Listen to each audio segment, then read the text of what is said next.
किसी third party ने pan का दुरुपयोग किया तो इसकी शिकायत कैसे होगी? आज कंज्यूमर अड्डा में इसी पर चर्चा करेंगे। मेरे साथ खास मेहमानों का पैनल है।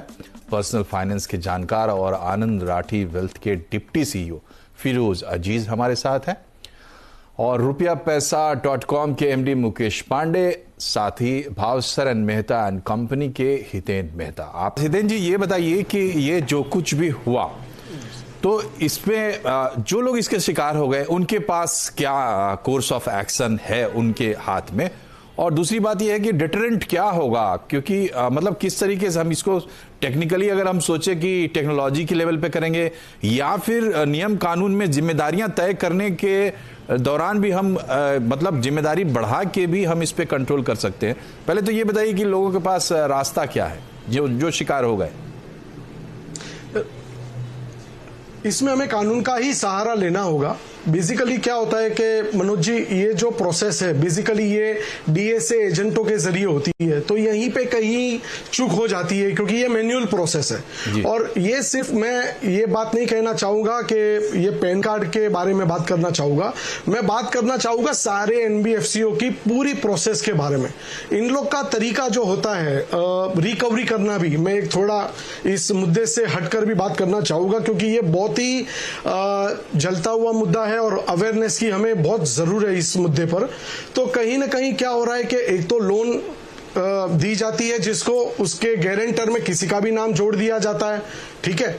उसके बाद समझ लीजिए सिचुएशन ऐसी है आज की तारीख में कई कारोबारी बिजनेस में प्रॉब्लम में आए हुए हैं और अगर समझ लीजिए किसी से 2-3 महीना पेमेंट डिले हो गई तो रिकवरी एजेंटों को ये काम दिया जाता है, जैसे सुपारी दी जाती है। मैं अगर हिंदी में स्पष्ट नंगे शब्दों में बोलूं तो सुपारी दी जाती है और ये रिकवरी एजेंट आपको इस तरह से थ्रेटनिंग करते हैं, जिसने पैसा लिया है सिर्फ 1-2 महीना भी लेट हो गया तो आप बिलीव कीजिए मनोज जी कि आपके सिस्टर के हस्बैंड को फोन किया जाएगा, यानी कि आपके जीजाजी को फोन किया जाएगा, आपकी वाइफ के ब्रदर को फोन किया जाएगा और कई तरह से इलीगली थ्रेटनिंग देके ये लोग रिकवरी एजेंटों हमें परेशान कर देते हैं लोगों को।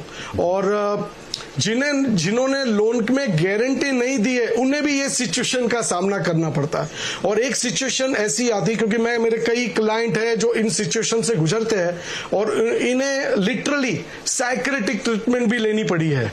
आप जस्ट इमेजिन कीजिए कि वो क्या सिचुएशन से गुजर रहे होंगे और लोगों की रात की नींद हराम हो जाती है। ये तो मैं उन लोगों की बात कर रहा हूं जो मेरे तक पहुंच सकते हैं या सही जरिए तक पहुंच सकते हैं। अगर समझ लीजिए कि आपके पास जरिया ही नहीं और आप डर गए तो आप क्या करोगे? इसमें इन लोग जो बेसिकली एनबीएफसी है वो इलीगली आर्बिट्रेशन के जरिए भी एक interim order, illegal interim order I can say, ये 1 हफ्ते में मैंने हाईकोर्ट से तकरीबन 2 स्टे लिए हुए और ऐसे में कई स्टे ले चुका हूं इन मुद्दों पर, ठीक है, जिसमें ये एक आर्बिट्रेटर जो होता है रिटायर्ड जज होता है और इनके जरिए एक इलीगल इंटरिम पास ऑर्डर करके पुलिस को लेके आपके घर पहुंच जाते हैं। सोफा, टीवी, आपके कुर्सी, उसके अटैचमेंट के लिए।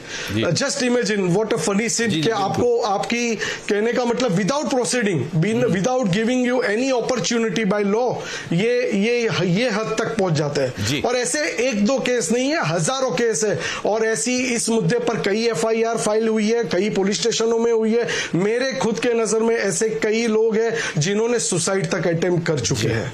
जी, तो समस्या बड़ी है और जिस तरीके से मेहता साहब बता रहे हैं तो आज हम बात कर रहे हैं कि पैन कार्ड आपका, लोन कोई और ले गया, आप बाद में हो गए डिफॉल्टर और आपसे वसूलने की भी बात हो रही है और अगर वसूली के लिए ना भी आए तो आपका क्रेडिट स्कोर अफेक्ट होता है। बहुत बड़ी बात है कि आपकी आइडेंटिटी चुरा के कोई और कुछ काम कर गुजरे और ये अब आम होता हुआ दिख रहा है। बड़े ही जागरूक और अच्छे शहरी जो हैं वो भी इसका शिकार हो रहे हैं। इस पर हम बात कर रहे हैं। सब ये बताइए कि सिस्टम में, पूरे सिस्टम में कहाँ क्या मतलब किस तरीके से सुधार करने की जरूरत है आपको लगता है जिससे कि बदलाव आएगा? मनोज जी, मैं हाल ही बनी हुई एक घटना के बारे में आपको बताना चाहूंगा। हम बात कर रहे हैं एनबीएफसी की, धनी लोन की, लेकिन मैं आपको आईसीआईसीआई जैसी बैंकों के बारे में भी बता सकता हूं। ऐसे कई केस जिसमें समझ लीजिए, एक मैं रिसेंटली घटना के बारे में कहना चाहूंगा कि एक सीनियर सिटीजन जो 80 साल के है, उसके ऑफिस के क्लर्क ने कुछ क्रेडिट कार्ड या छोटी सी लोन ली होगी 5-1 लाख की, और उस क्लर्क ने एड्रेस में ऑफिस का एड्रेस ये सीनियर सिटीजन का और घर का एड्रेस भी सीनियर सिटीजन का डाल दिया था, और बिना कोई वेरिफिकेशन उन्हें लोन मिल गई। ठीक है, और उसके बाद वो लोन नहीं चुकाने के कारण लास्ट कई महीनों से रिकवरी वाले ये सीनियर सिटीजन के घर पर आके उससे परेशान कर रहे हैं, जबकि सीनियर सिटीजन को इस बारे में कोई लेना देना नहीं है। वो 80 साल के हैं। वो इतने टेंशन में आ गए थे, जब मुझे मिले सारी बातें कानून के जरिए सुलझाई गई, लेकिन एक तकलीफ से उसे गुजरना पड़ा, क्योंकि कहीं ना कहीं प्रोसेस में कमी है। जो वेरिफिकेशन करने वाले हैं वो सही तरह से बैंक अपॉइंट नहीं कर पा रही है। जो कमी है वो सिर्फ यही है कि जो वेरिफिकेशन करने वाले लोग होते हैं वो सही तरीके से नहीं करने की वजह से इस तकलीफ से कई लोगों को गुजरना पड़ता है। जी, तो ये एक छोटी सी कोशिश हमने की। पहला हमारा मकसद ये था कि ज़्यादा से ज़्यादा लोगों में अवेयरनेस बढ़े, जागरूकता बढ़े। जानकारी होगी, जागरूकता होगी तो फ्रॉड का शिकार लोग कम होंगे।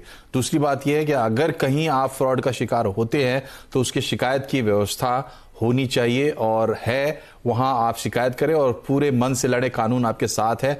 अगर आपने कुछ नहीं किया है तो आपके साथ नाइंसाफी नहीं होगी।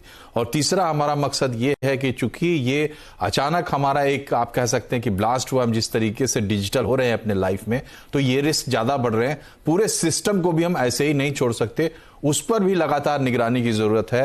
रेगुलेटर्स की जरूरत है कि वो जागते रहें और इसको ठीक रखा जाए। आप तीनों मेहमानों का हमसे जुड़ने के लिए बहुत बहुत शुक्रिया। कार्यक्रम में फिलहाल इतना ही। नमस्कार।